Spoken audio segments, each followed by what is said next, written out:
चलिए शुरू करते हैं आज का टॉपिक। तो आज का टॉपिक कुछ इस प्रकार से है कि कोरोना के जो सिम्टम्स स्टार्टिंग में आए, यानी लोगों में ये लक्षण स्टार्टिंग में आए, तो लोगों में इनकी जांच किस प्रकार, किस तकनीक और किस प्रकार से की गई, यानी कि जो जिस व्यक्ति में कोरोना के सिम्टम्स उपस्थित है वो कोरोना पॉजिटिव, और जिस व्यक्ति में कोरोना के लक्षण उपस्थित नहीं है वो कोरोना नेगेटिव। तो किस होना चाहिए कि एंटीजन क्या होते हैं। तो एंटीजन क्या होते हैं कि एंटीजन यानी कि जो बाहर से कोई भी अभी कारक कारक जैसे कोई भी हो सकता है, वायरस हो सकता है, बैक्टीरिया हो सकता है, फंजाई हो सकते हैं, वे जितने भी सारे जो हमारे लिए हार्मफुल हो, हमें नुकसान पहुंचाए अंदर जाकर इंटरनल। अब देखते हैं मेन टॉपिक है आज का, वो है हमारा आरटीपीसीआर टेस्ट। यानी कि आरटीपीसीआर टेस्ट क्या होता है। तो आरटीपीसीआर को समझने से पहले ये समझते हैं कि पीसीआर क्या होते हैं स्टार्टिंग में। ठीक है, पीसीआर मतलब पॉलीमरेज चेन रिएक्शन, और आरटी का मतलब होता है reverse transcription. Reverse transcription polymerase chain reaction, ये इसकी फुल फॉर्म है आरटीपीसीआर की। तो पीसीआर जो तकनीक होती है, पीसीआर तकनीक के अंतर्गत डीएनए की बहुत सारी प्रतिलिपियां बनाई जाती है, ओनली फॉर डीएनए की। ठीक है, ओनली फॉर डीएनए की बहुत सारी प्रतिलिपियां यानी कि फोटोकॉपी बनाई जाती है, लाखों की संख्या में डीएनए की। ठीक है, अब देखें कि हमारे जो हम देखें कि जो कोरोना वायरस है, आपको मैंने बताया था कोरोना वायरस की स्ट्रक्चर के अंदर की जो जेनेटिक मटेरियल है कोरोना का, जैसे हम जेनेटिक मटेरियल मैंने उसमें नहीं बताया था, सिर्फ कोरोना के बारे में बताया था। जेनेटिक मटेरियल क्या है, जेनेटिक मटेरियल यानी कि जितने भी सारे सजीव है उनमें जेनेटिक मटेरियल होता है। जैसे हमारे अंदर डीएनए है, उसी प्रकार से वायरस के अंदर सेंटर में क्या है, RNA. RNA means ribose nucleic acid. ये क्या होता है, सिंगल स्टैंडर्ड आरएनए होता है, राइबोज न्यूक्लिक एसिड होता है, एक प्रकार से न्यूक्लिक एसिड होता है। ठीक है, इसके ऊपर क्या क्या होते हैं, इसके ऊपर न्यूक्लियोटाइड उपस्थित होता है। ये कौन कौन से न्यूक्लियोटाइड होते हैं, एडेनिन, थाइमिन, साइटोसिन के साथ साइटोसिन और ग्वानिन।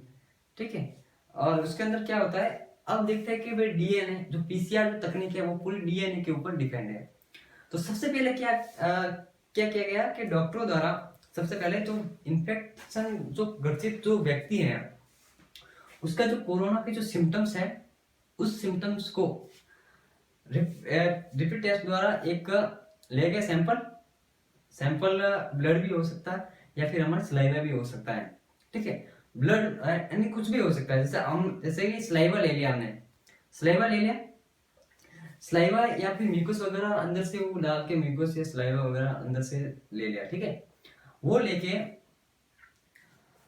एक रिपीट टेस्ट के अंदर एक रिपीट किट होता है, उस किट के अंदर डालते हैं और उसको लेबोरेटरी में भेज देते हैं। अब लेबोरेटरी में इसका टेस्ट होता है, और टेस्ट सबसे पहले टेस्ट क्या होता है कि ये जो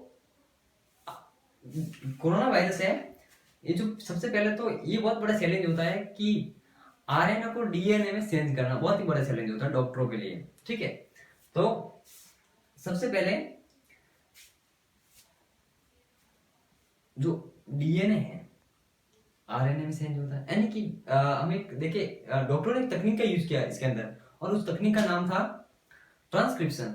ठीक है, तो ट्रांसक्रिप्शन क्या होता है, ट्रांसक्रिप्शन का मतलब कि इसके अंदर रेप्लिकेशन की क्रिया होती है। रेप्लिकेशन मीन्स कि डीएनए से आरएनए बनता है, ये रेप्लिकेशन के अंदर होता है ट्रांसक्रिप्शन। ठीक है, डीएनए से आरएनए बनता है। अब ये तो हो गया ट्रांसक्रिप्शन, लेकिन पहले से ही हमारा जो कोरोना वायरस है उसके अंदर आरएनए मौजूद है, तो ये बहुत ही बड़ा चैलेंज था। तो ट्रांसक्रिप्शन के अंदर डीएनए से आरएनए बना, फिर डॉक्टरों ने दिमाग लगाया वापस इसके अंदर क्या करवाया, रिवर्स ट्रांसक्रिप्शन कराया। तो ये जो डीएनए था, सॉरी आरएनए था, वो आरएनए चेंज हो गया डीएनए में। ठीक है, और उस डीएनए को डॉक्टरों द्वारा कलेक्ट किया गया, और कलेक्ट करके उसकी जितनी पीसीआर तकनीक द्वारा, पॉलीमरेज चेन रिएक्शन द्वारा उसके अंदर रिएक्शन करवा के बहुत सारी प्रतिलिपियां बनाई गई, और उस प्रतिलिपियों के अंदर कोरोना के सिम्टम्स दिखाई दिए थे। ठीक है, उस सिम्टम्स को क्या किया गया कि जितने भी सारे हॉस्पिटल से, जितने भी सारे जो कोरोना की जांच करने के जो सेंटर बनाए हुए थे, टेस्टिंग सेंटर, उसके वहां पर ये जो फोटोकॉपी थी, ये जितने भी सारे जो फोटोकॉपी जो कोरोना के वायरस की जो पीसीआर तकनीक के अंदर जो डीएनए के निकले हैं वो भेज दी, सब जगह भेज दी। अब अब बात ये होती है कि अगर जैसे नॉर्मल व्यक्ति अगर जांच करवाने जाए कोरोना की, तो उसके अंदर ये प्रोसेस होता है। अब वो पॉजिटिव है कि नेगेटिव है वो किस आधार पर होता है।